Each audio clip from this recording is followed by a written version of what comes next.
Tonight, I have a great guest. Her name is Rabbi Rachel Timoner, and she is the Senior Rabbi at Congregation Beth Elohim in Brooklyn, and her passions are community building, social activism, lifelong learning. She's a strong activist, very interesting person.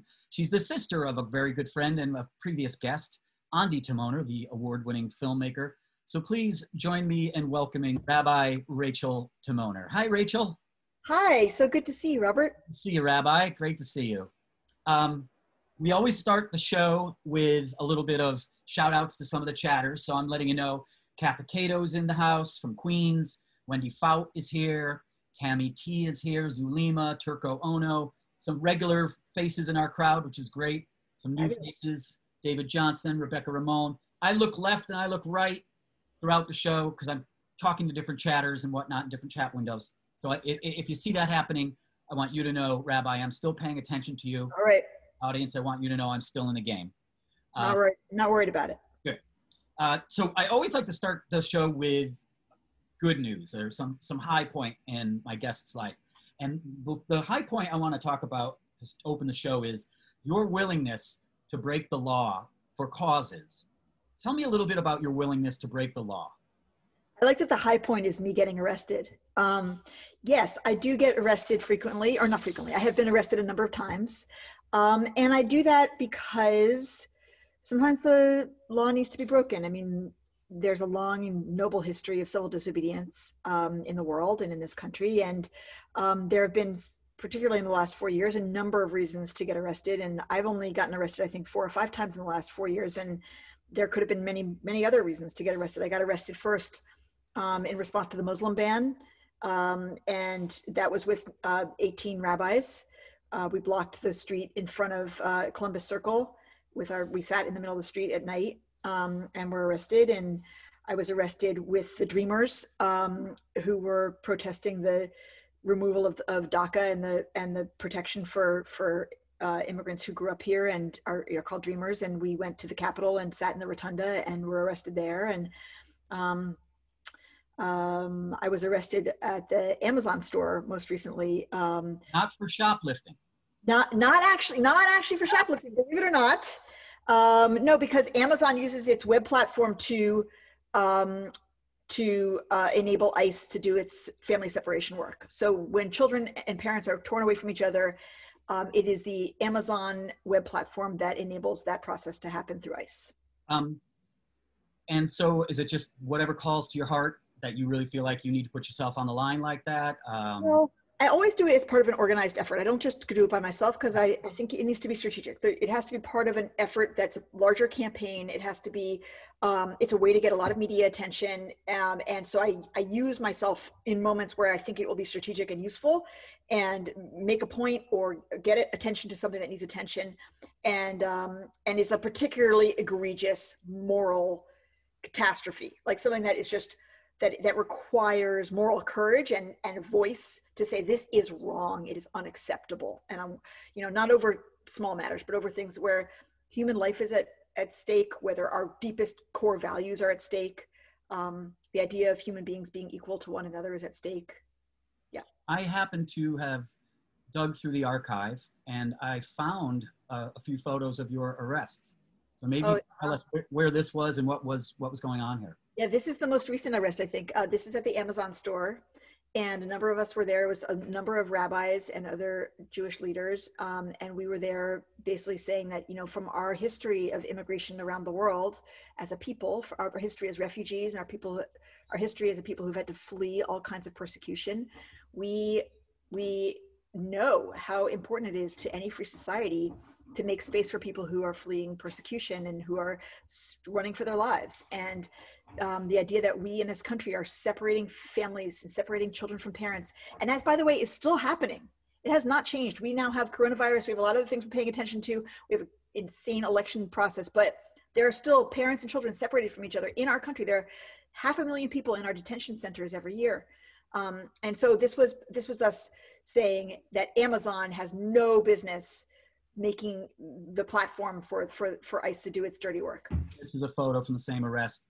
Yes. How do the police treat you knowing that you're rabbis? And do you feel like, Yeah.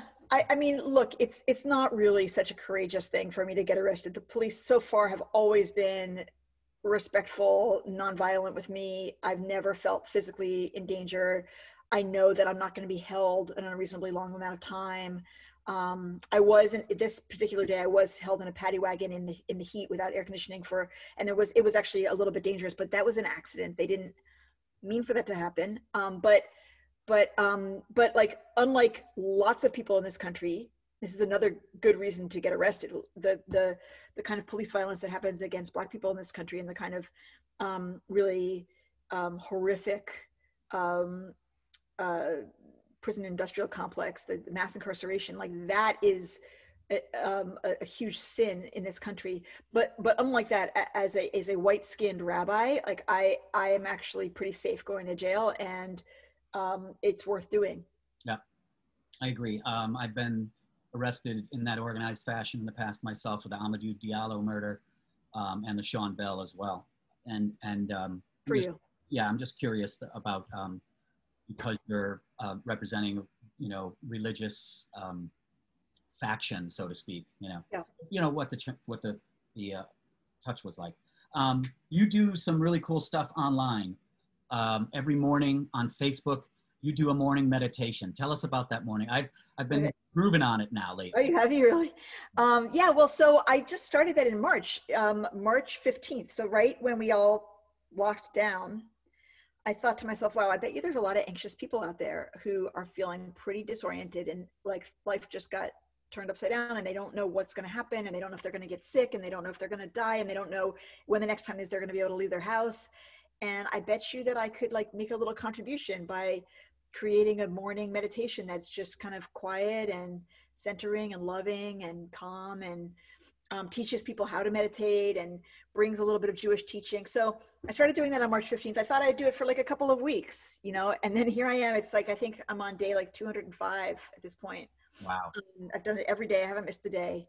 7:30 in the morning, Facebook Live, just 15 minutes, 7:30 to 7:45. I figure like people have to get on with their day, but like, I'm just going to offer something for the morning. And usually it's like a little bit of, it'll be like, I'll open with a psalm or some kind of teaching from the Jewish tradition, but like, 2 minutes of that. Yeah. And then I'll kind of instruct people into like basic meditation, watching their breath, watching their thoughts.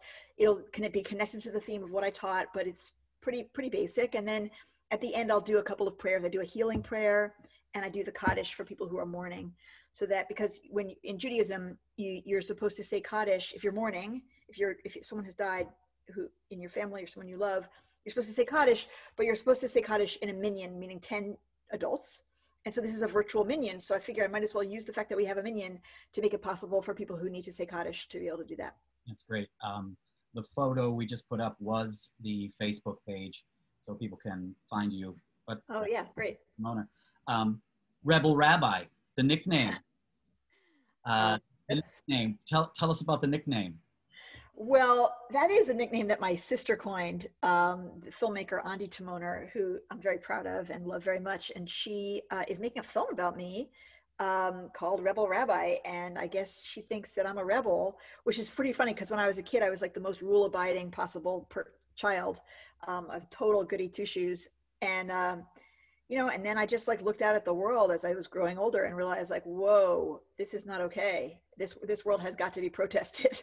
And so then I stopped being such a rule abider. And what's it like being, like you usually think of people who are rabbis and priests and imams, as sort of, orderly, speaking within the confines of their temples, in potentially outrageous ways or thought-provoking ways. But to have somebody who is revered as a religious leader, a person with the wisdom of the religion, going out and protesting. What's the reaction you get from some of your congregation? And are there older people that potentially aren't so into it, or what? Tell me what that's like. Yeah, I mean, there are people of all ages who aren't so into it, and they want their rabbi to be like really a comforting presence primarily, and for the synagogue to be a place that's like a sanctuary from the troubles of the world. And I think more, I mean, there's some people who don't love that I protest out in the world, but I think even more, they don't love that like every week I'm speaking about the world, and they want to be able to just come and get away from that. And I understand that. And sometimes I do speak about, you know, matters of the soul and matters of the heart and matters of tradition. But I do think that Judaism, at least, I can't speak for all religions. I don't speak for all religions, but Judaism, at least, is a political religion. The Torah is a political document. It's about a people who were enslaved, who rose up and became free, and then who tried to create their own society with a set of guidelines that have very much to do with like how to live, how to balance individual well-being with collective well-being. And it's a political document. And then after that, the prophets came along and they were railing against the injustice of their day.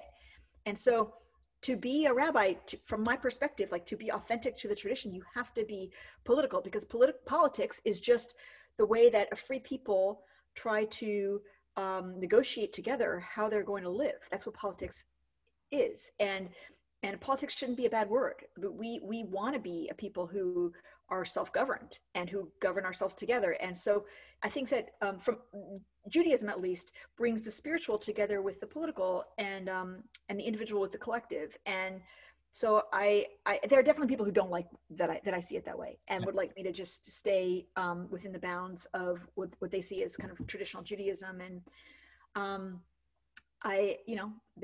then that's, I mean, I can't do that. I just can't. So speaking about within the realms of tradition, yeah, another part of your rebelism, perhaps, is you are lesbian. Yes. You're a lesbian rabbi who gets arrested and protests. Yes. And from what I understand, though, your congregation is strong, and this obviously is something that is not driving people away, but is attracting people. Again, talk about that. Talk about the I shouldn't overstate the like opposition to what I do. I mean, the vast majority of the members of my congregation are proud of what I do. Huge. You have a big number of people in your congregation too. Yeah, my congregation is the largest synagogue in Brooklyn. Yeah, Brooklyn's obviously a Jewish place with a lot of Jews, right? And we're the largest synagogue, and it's a big congregation, and it's growing all the time. We've got young people joining all the time. It's like happening. It's like a really like a happening scene. And yeah, I think for sure nobody cares that I'm a lesbian. I mean, it's just not an issue. Does it even come up during at all? No, it's a personal. In fact, we have another gay rabbi on the staff, and we're likely to end up with another one. So no, it's just not an issue. And so I'm really grateful for that. But that was not always the case. When I was in rabbinical school, I was in California, and I worked in a congregation where people quit because I was a student, but I was being the student rabbi. People quit, the board split in half. There was a boycott of me. I mean, so this exists in the world, obviously, but not where I am now. Thank God. And also, I should just say, like, in general, beyond me being a lesbian, just me being a kind of progressive, kind of on fire social justice leader, like a lot of people join the congregation because they like that. They want that. So the overwhelming majority of people want me to speak about what's going on in the world, and they want me to help make meaning for them and help them feel like it's going to be okay and find hope. I'm going to out you in more than one way. All right. Hey, you out me. Here we go. You're also a mom to 2 kids. Totally true. Yep. So true. Yep. 18 and 15 years old. They are. One of them is launching. The other one's in 10th grade. And 2 boys. I couldn't be prouder of them. I love them very much. And you're a mom, a dog mom too. 2 dogs. Yes. One of them might bark at any point here. They're here. I hope that happens. So you've done a lot of work. Most of the work you started with was on the West Coast, LA, San Francisco. And what drew you to working a lot with underserved communities, homeless women, homeless people in general?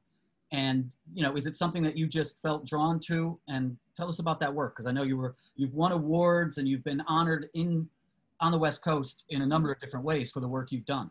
Yeah, well, long before I was a rabbi, I didn't know I was going to be a rabbi. I mean, I would never actually ever have thought I was going to be a rabbi. The thing I knew first when I was like 16 was that I was going to dedicate my life to social justice, that like the world as it was so unacceptable, that I had all kinds of privileges and access to a life that people on the other side of the tracks just didn't have for no reason than their zip code or, you know, just where they were born. And that's just unacceptable. And I just knew I was going to have to give my life to that. And I didn't know how to give my life to that. I didn't know how to be effective to do that. So I spent like my college years and then 15 years after college just trying different things, like just trying to figure out how do I contribute myself best to making the world more just, and did stuff with LGBT youth when there was like a really high suicide rate for queer youth, and started a peer hotline, and then worked in a community center called the Women's Building, which was for poor and low-income women and women of color, immigrant women. It had a rape crisis line and a battered women's center, and it also had like all kinds of stuff for like organizing immigrant women and women of color. And I helped to rebuild that center. And then I started I worked with a number of groups. I worked, as you mentioned, with homeless people. I worked on around issues of welfare reform and looking at it from the perspective of anti-racism. So I did a lot of that work and just kept trying to figure out like where's the place to where do I best apply myself? Like how do I use my life best for this? And while I was doing that, I just had this kind of spiritual awakening, really, frankly. And that was so counterintuitive because I would not have described myself as a spiritual person. I would definitely not describe my environment at that time. I was in San Francisco. It was like radical and anti-religion. Everybody was anti-religion. Next thing I knew, I was like wondering about God. I didn't know where that came from. But over the course of 10 years of that, I ended up realizing I wanted to be a rabbi. And in San Francisco, I'm sorry, go ahead. No, that's it. That's good. You had a connection with some of Harvey Milk's work, correct? Yeah, I mean, kind of. I was his legacy. Yeah, I moved out to San Francisco in 1991, and he had been before he was assassinated, he had recorded a tape about what should happen if he was assassinated, and he named Harry Britt to be his successor. And Harry Britt was a wonderful, wonderful man who died recently, Zichrono Livracha. And he was there. He was in office. Harry Britt was in office when I moved out to San Francisco, and he was looking for a legislative aide. And I was 20 years old, and somehow they gave me the job. And so I worked actually in the room where Harvey was killed. Wow. And worked for his successor. And that was a really big honor. And now you're on the East Coast, you're in Brooklyn, and you have the largest congregation and synagogue congregation in Brooklyn, the Mecca of Jewish life in New York. Yeah. What do you notice as some of the differences? Let's do a couple of things here. Differences in how social activism is on the West Coast and versus here. And I know it's also different decades, but some differences or things that are the same. There's a lot that's the same. But yeah, in California, I mean, there was the work in San Francisco. And then when I was in LA for 10 years, I did a lot of work in synagogue life, doing community organizing. And, you know, I'd say in New York, you feel like you're more at the center of things. I do. I feel like I'm more at the center of things. Like California, you know, DC is really far away. New York's really far away. And it's its own center. It for sure is its own center. And California feels like kind of the leading edge and like, you know, where things, like a lot of the ideas are starting, but it doesn't feel like it's at the heart of power. And right here in this corridor, New York and DC feels like the heart of power in this country. And so in that way, it's both more complex here and also more potentially impactful, it feels to me. And so I'd say those are differences, but a lot of the things are the same. Like, you know, race politics and racism, pretty similar. The, you know, economic inequality, pretty similar. Immigration, of course, there's a huge Mexican and Latin American population in California, but also here in New York. And so, like, yeah, I mean, same kinds of issues, same kinds of need to organize people, to develop power together, to have a coalition, to have a kind of multi-issue agenda where we see that all these things are connected to each other, you know, caring for the earth, being humane to people who are, you know, newcomers, ending systemic racism and taking accountability for slavery and its legacy and the way that it's controlled our society and shaped it, undoing patriarchy and sexism and the desire to control women's bodies. You know, short list. It's a very short list. I think you should get on some more.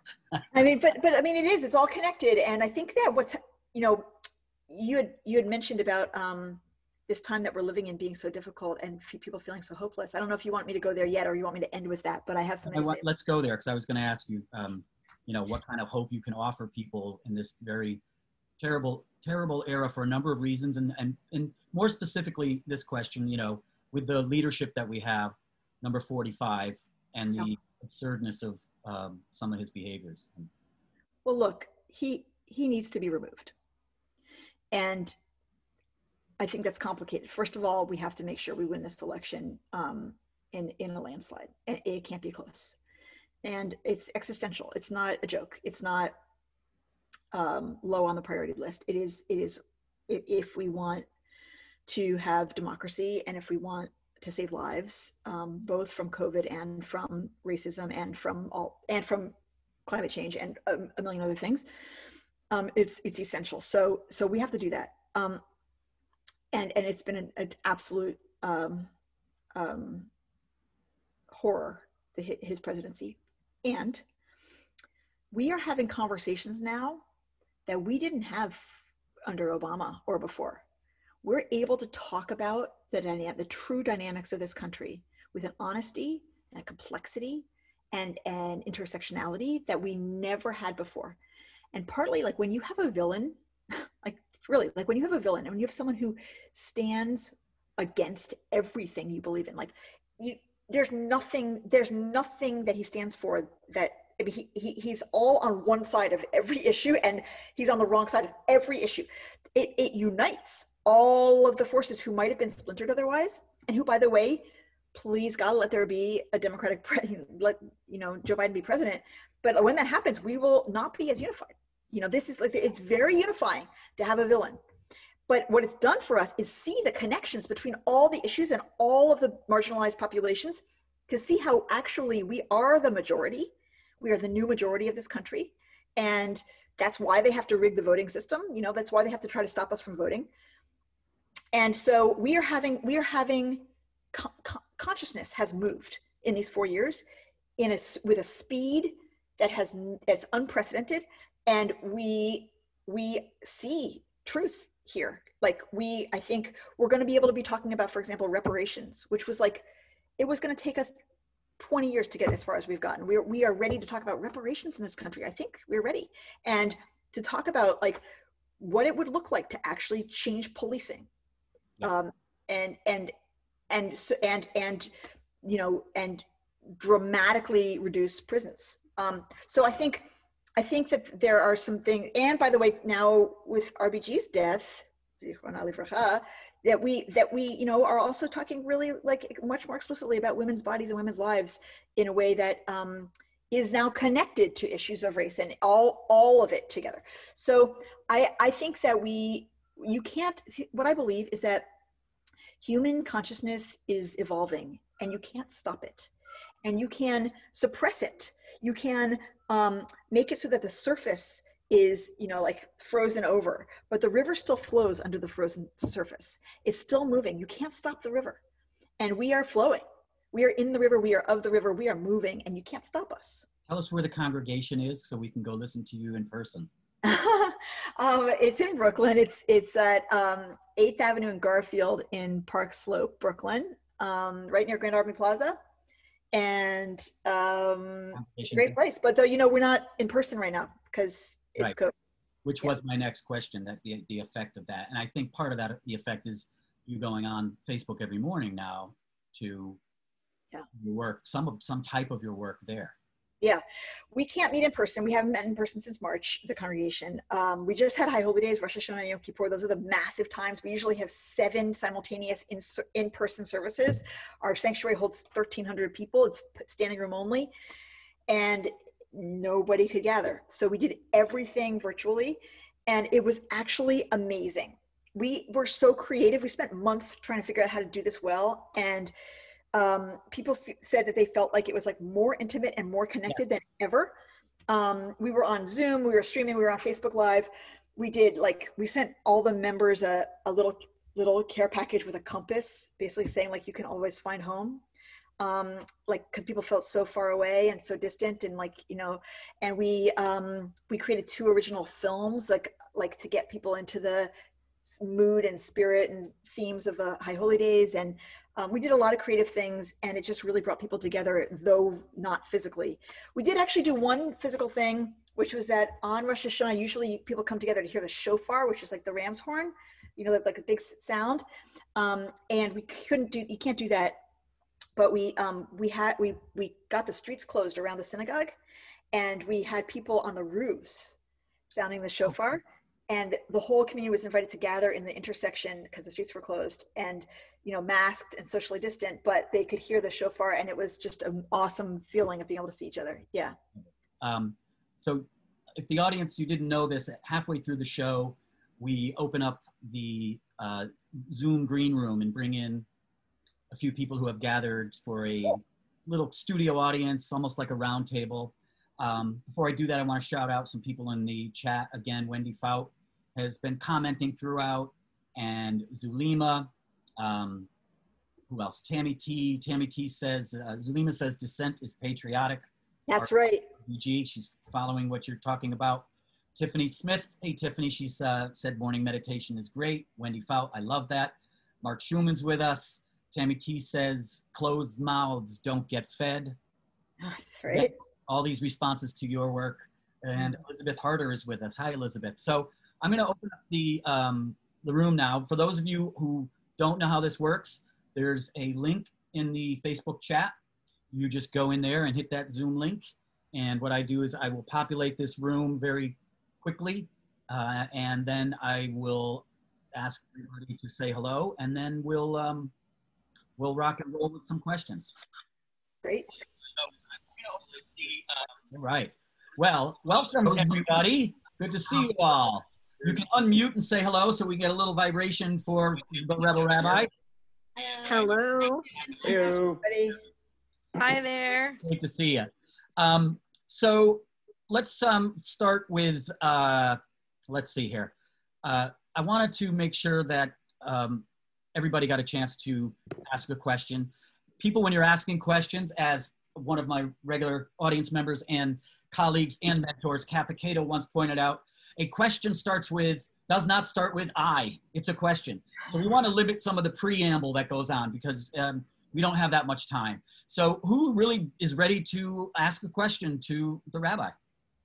Very excited. I saw your hand go up first. Goldie, go for it, Goldie. Great. It's really great to meet you, and a super woke rabbi like yourself. I have so many questions, but I'm really focused on sort of the Jewish religion and its intersection with Israel. I'm a big fan of the BDS movement, and I would love you to. I've always gotten confused because when I view Israel as a Jewish state, and where is someone laughing in the middle? I'm just kidding. If you could just draw a line where like Judaism between the state of Israel and the Jewish religion, and if you could just break it down for me a little bit. I mean, it's a great question, and it's really complicated because the Jewish people have been praying for return to Israel for 2,000 years, and it's in all of our prayers. Our people have been in exile and, were forcibly removed from that land in the year 70 and have been praying to return there. And so there's a really deep connection to that place among our people. And that's undeniable. Like it's not historical or accurate to say that there isn't. And also the government of the state of Israel behaves in a despicable way. It is currently behaving in a despicable way. And so there are a number of us who both believe in the necessity and right for there to be a Jewish state, and also the necessity and right for there to be a Palestinian state, and who care deeply about the human rights of both peoples, and who speak out regularly against the behavior of the Israeli government. I am not a fan of BDS at all. The BDS movement was founded, not all people who are part of the BDS movement have this ideology, but the BDS movement was founded with the goal of ultimately removing the Jewish people from that land. And I think that, in the same way that I believe that Palestinians absolutely deserve self-determination and freedom and justice, I also think the Jewish people deserve self-determination and freedom and justice, and currently have it under this government, but at the expense of their humanity, at the expense of the humanity and the basic human rights of Palestinian people, and that's unacceptable. So I'm not a fan of BDS, but I am very much a fan of all kinds of efforts to change the nature of the state of Israel and its government. And also Israel as a Jewish state, is there like a parallel of other states? First of all, I have to go back and read the BDS mission statement because I didn't know that was in there, the removal of the Israeli people. But is there another parallel? Is Israel a unique state in the world, or are there like religious states that I don't know of? It's sort of a naive question. Oh, sure. I mean, almost every Middle Eastern state is a religious state. And also, I mean, many European states are religious states. They're Christian, and most of the states in the Middle East are Muslim. And there's one Jewish state, but there are other religious states all around the world. And there's different ways that that's applied. Like and there are different ways that that's been applied in Israel's history. So Israel's become more and more controlled by the Orthodox rabbinate, which is a certain kind of religious state. And that's the form of religious state that I totally don't approve of, because it doesn't even allow among Jews for there to be like a kind of pluralism and a kind of freedom of religion. There's one interpretation of what Judaism is, and I'm not even recognized as a rabbi there, or even by some as a Jew. So like it's fundamentalist and not okay. But this is not officially a Christian country, but it is a Christian country, I'll tell you that. And so I think I think the way that we perceive Israel sometimes is like a rarity, is like, oh, this is somehow a religious state, and most states aren't. But actually, many countries in the world are religious states to one degree or another, and many, as with fundamentalist religion. Great, thank you. Thanks, Harvey. Great question. I know Turko Ono, you had your hand up for a moment there, so let's go to you. Now you're muted. You were unmuted before, now you're muted. There you go. Still muted. I'm still muted? There you go. No, now we're good. Okay. Welcome, Rabbi. Hi. Thank you for being here. I really do admire your tenacity and your social conscience. Thank you. My question for you, as a woman, as a rabbi, as a lesbian, as a person, it's a two-part question. If President Trump is reelected, what is your plan? And two, if Joe Biden is elected, what's the first thing you want him to do as president?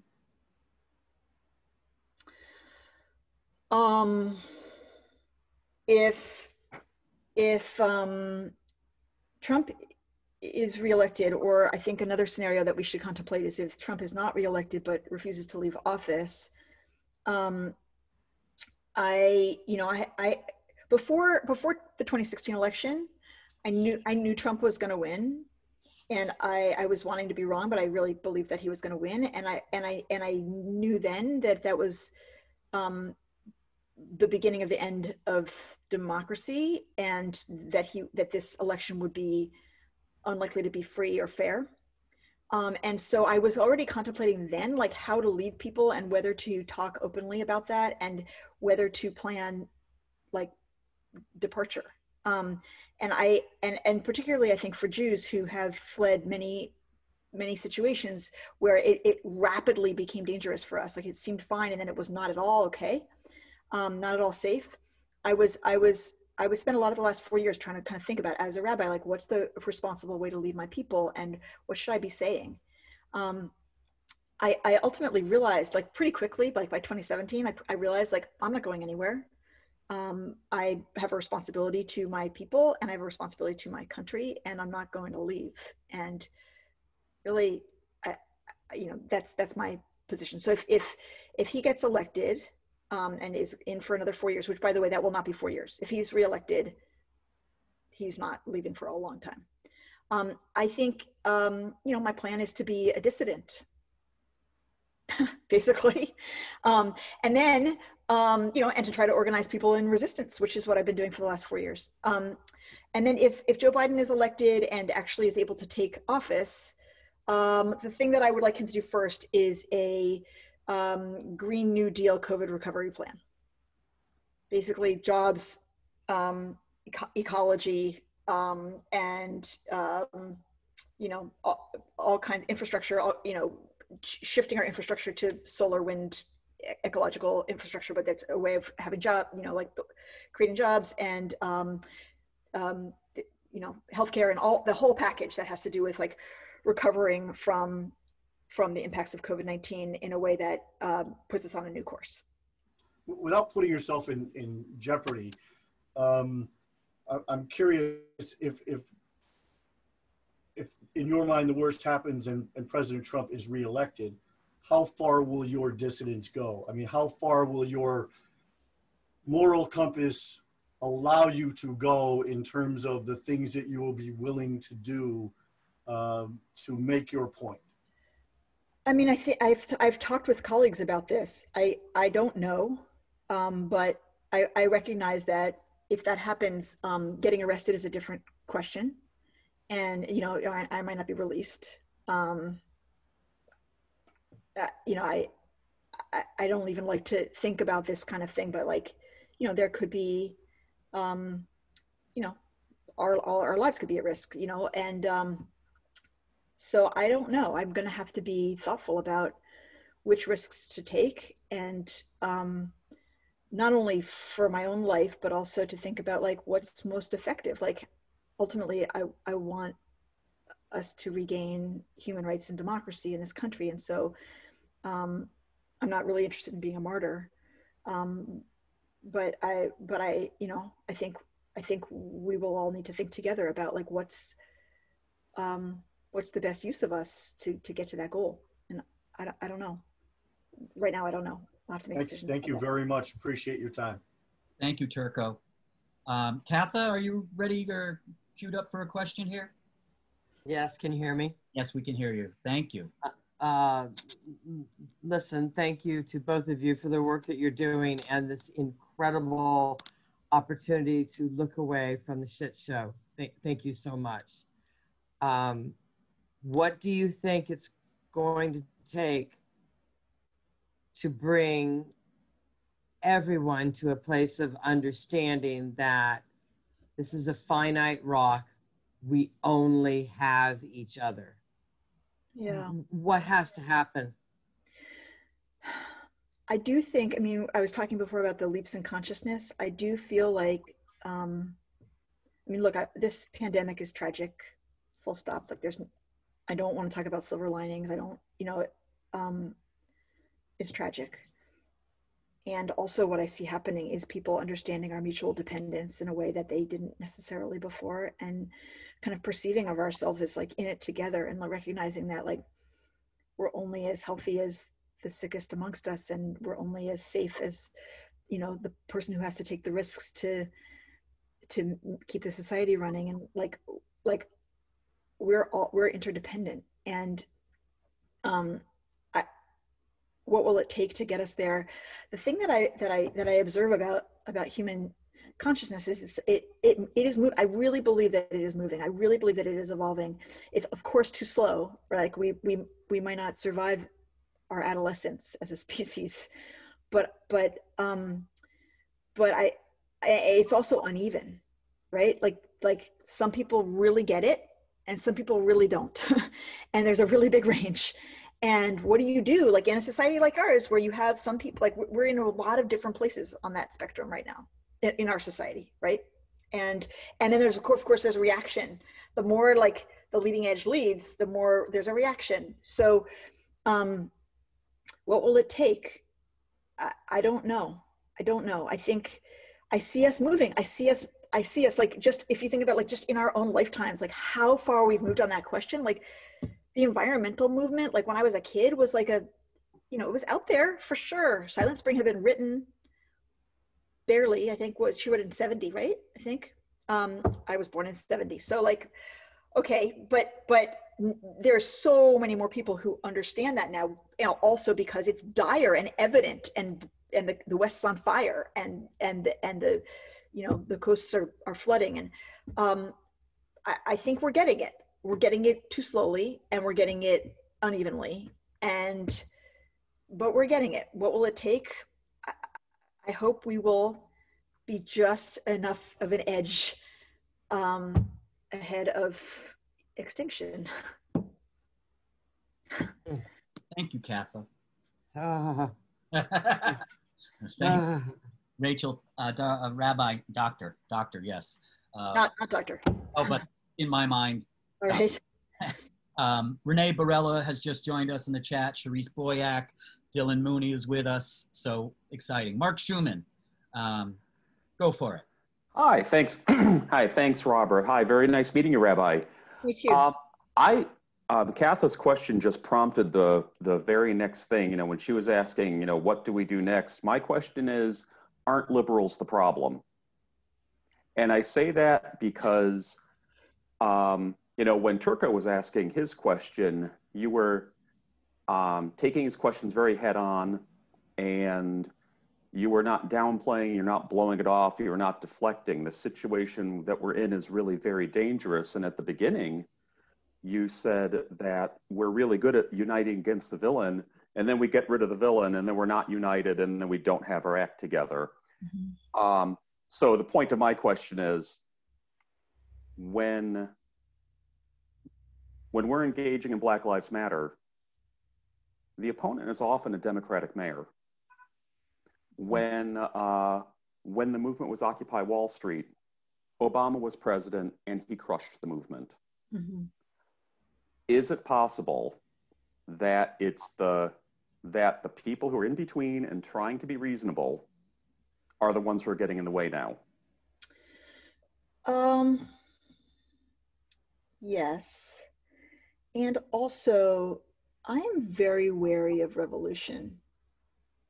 Most revolutions, I think that when we get rid of liberalism, when we become just radical and revolutionary, the means that we take in that process, the kind of, often there's a dehumanizing piece to it because you make an enemy. You have to justify behaviors that aren't long-term healthy behaviors for society. I think that I do not think that that's a path that leads to wholeness and health in a society. And so yes, and yet the solution is not, I do not think that the solution is to try to basically overthrow the system. I think that I have become, and maybe this is my age, like I was not always like this, but I've become more of an incrementalist. Like I think that radical change both can distort the radicals, like they can become less loving and less gentle and less humane, and also can create a reaction that is reactionary. And that, so in other words, I think we do better when we move people along with a kind of at the edge, the kind of far edge of their abilities to move. And yes, but yes, of course, people in power are in power, and they hold power, and they like conditions as they are generally because it's what enables them to be in power. So regardless of where they are on the political spectrum, yes. I feel like the thing we need to be courageous about is not so much the courage to go blow a thing up, but the courage to see things as they are. We need a lot more intellectual integrity and a lot more intellectual courage. Yes. And that's why I love the way you're engaging Turco's question. That's not really a question. I mean, look, I totally agree with that. I think that is that I can go all the way radical on. Like, absolutely. I want us to tell the full truth. I want us to talk about, I personally feel like we have to talk about slavery, and we have to talk about the ways that our society has really never taken responsibility for slavery and only recreated it in other forms. And until we dismantle that, and until we own it, and until we take responsibility for it, and until we repay it, like, there is no forward, there is no healing. We will not be whole as a society. And that is also true for misogyny and patriarchy. Like, until we recognize the way that we are have constructed not just this society, but that's global, the entire human civilization on the control of women's bodies. Like, until we really own that and understand it, we aren't going to heal ourselves. And it's about consciousness, which means it's about truth telling. It really is about truth telling. We finally got the dog bark in. Got the dog bark. Bark, there's more truth. That's what it took. The truth, exactly. The truth being barked away. Thank you. Mark, really brilliant. Thank you for being brave. Katha, I know you have your hand up, but Zuli and Wendy have been waiting. Can you hold the thought? Okay, thank you. Wendy, do you have a question, Wendy? You're muted, but just let me know if you have a question. I know sometimes Wendy comes to the show and just wants to chill and watch. Is that what you're doing? Okay, great. Zuli, go ahead. Unmute yourself, Zuli, and let's hear what you got to say. Hi, Rabbi. It's so nice to meet you. Good to meet you too. My father was a Jew, and it'll be 2 years that he died coming up. So I'm interested in your mourning, in your time that you spend with the mourning. So I'll be tuning in. But my question, thank you.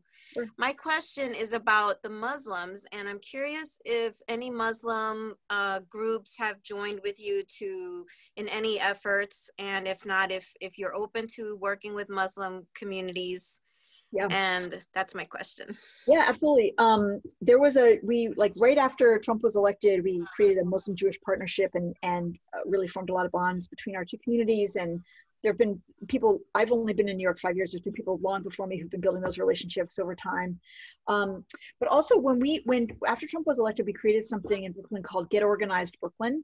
And it met at my synagogue, but it was much bigger than my synagogue. It was 10,000 people, literally. And there were 40 working groups working on all kinds of things like the safety net and the ACA, keeping the ACA, and it included, Islamophobia and anti-Semitism, and standing together against Islamophobia and anti-Semitism, and creating Muslim-Jewish relationships. And there was a subgroup that did dinners that were just basically people, half the dinner would be Jews and half the dinner would be Muslims, and they would have in each other's homes, they'd have dinners. And then there was a cultural exchange group that did all kinds of concerts and stuff and theater. And then there was a group that did, anytime there was any kind of hate crime of any kind against a Muslim or a Jew, we would go to Grand Central Station and stand in silent vigil together. And so that was all of 2017, 2018, that we did that work. So yes, I definitely. That's beautiful. That's so beautiful. I'm so glad I asked you. Thank you for explaining all of that. I mean, what hope for our future and getting along with people. Thank you. Yeah, absolutely. Thank you, Zuli. Katha, go ahead. You got a follow up? Well, you're really this remarkable human being that is kind of channeling this unbelievable wellness that's coming out and coming out and coming out, aside from your faith and aside from your practice, what are you able to take in to keep you going? We can't lose you. That's so nice. We can't lose you. That's really nice. Thank you. Thank you. I'm so fed by what I do. I have the best job in the world. I mean, my job, I teach all the time. I teach classes all the time, adults and kids. Like right before this, I was with our 10th graders in the park. We were sitting in a circle with masks on and like hearing about their lives and talking about their different challenges. Like, so I'm fed by that. I get to be with people in the saddest times of their lives and in the most joyous times of their lives, and to hold them through that. And it's like so beautiful to see human beings go through life in their like peak moments and in their crises. I get to lead people spiritually. I get to speak every week about things that matter to me. I'm very fed by what I do. And I was just on Yom Kippur, which was really recently. I led a meditation in the afternoon, and I led services with the cantor in the empty sanctuary, so I couldn't see anybody all day. And the services go from 10 a.m. to 7 p.m. It's like a long day, and we're fasting, and I can't see anybody. And I didn't even realize like how much I depend on people. Like I am a people person, and I feed off of that relationship. And so in this meditation, I was finally on Zoom up close, and I could see the people, and we were meditating together. And at the end, I just burst into tears. And I just was like, I love you, I said to ththese people, because I do actually, I know them. I've known some of them for a lot of years, and I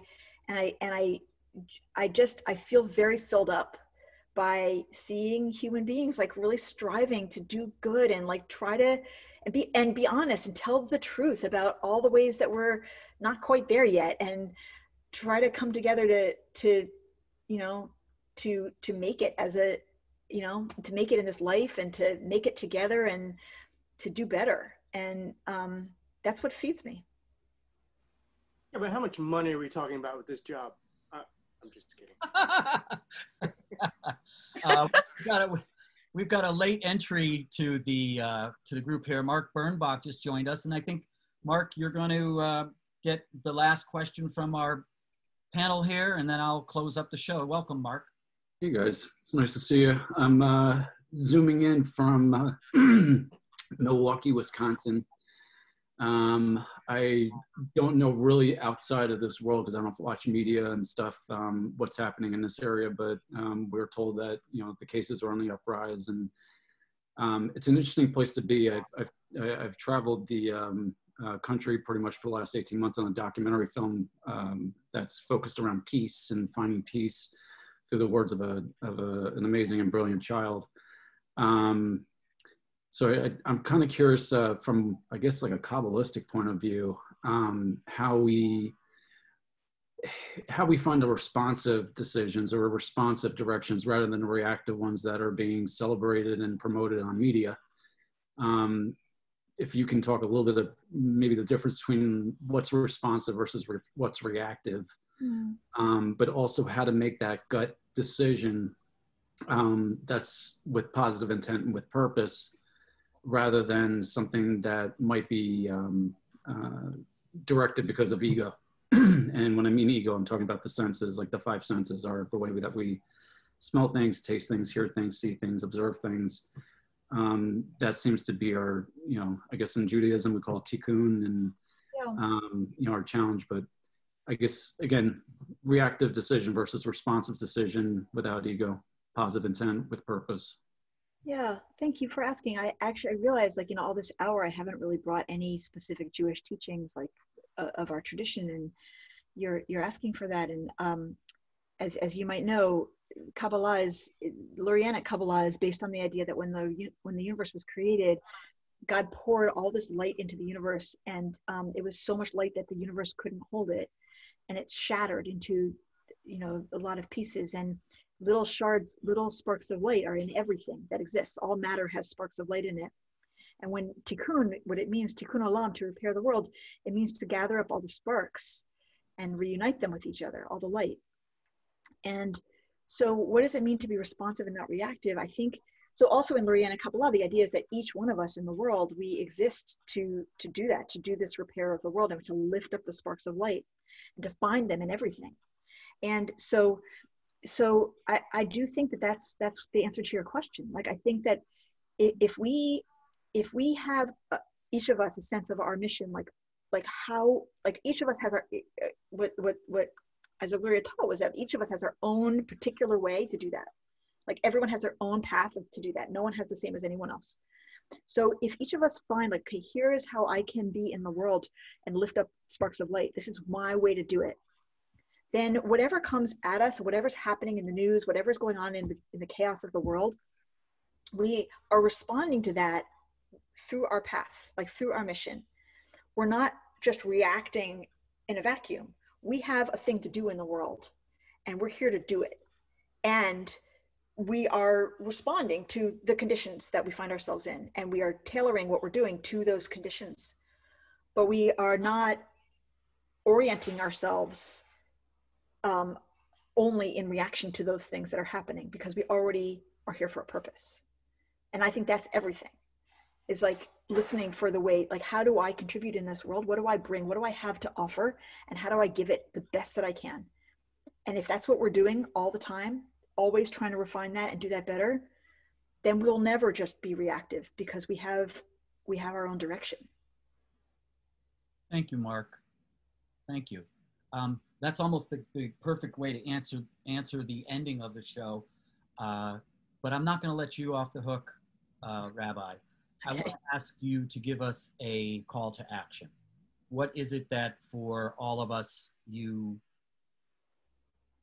can tell us that you feel like, this is what your call to action is for us listeners in this room and around the internet? And I muted you, so just unmute yourself. Sorry. Got it. Yeah. Well, there's a short-term and a long-term answer to that. Short-term, no question about it, 100% of every person listening to this, there is nothing more important for every hour of our day, every ounce of energy we have, every dollar we have, than to get the vote out between now and the first week of November. That's all there is to do. Nothing matters more than that. Anything you care about, everything you care about depends on this. That's it. To make it so that people have access to vote, to make it so that people can get to the polls, to make it so people that have the ballot they need, to anything you can do to make votes happen. That's it. That's all that matters right now. And then after November and ongoing for the rest of our lives, it is that. It is finding, how do I best contribute myself to this world in a way that brings blessing, in the way that brings light, in the way that lifts up the sparks, that honors every life, that makes the world more just, more free, more loving. That's it. Brilliant. Thank you so much. Thank you, everybody, for joining us. Thank you, chatters, for chatting with us. And 9 p.m. with Galinsky, Rebel Rabbi, Rachel Timoner at Congregation Beth Elohim in Brooklyn. Also every morning at what time on Facebook? 7:30 a.m. 7:30 a.m. But it's there all day. If you don't wake up at 7:30, you can just find it later in the day. Sure. But it's not live. It's really on live. Thank you, everybody. Thank you and good night. So glad. Thank you so much. It was a delight to meet all of you. Thank you so much for having me, Robert. Thank you.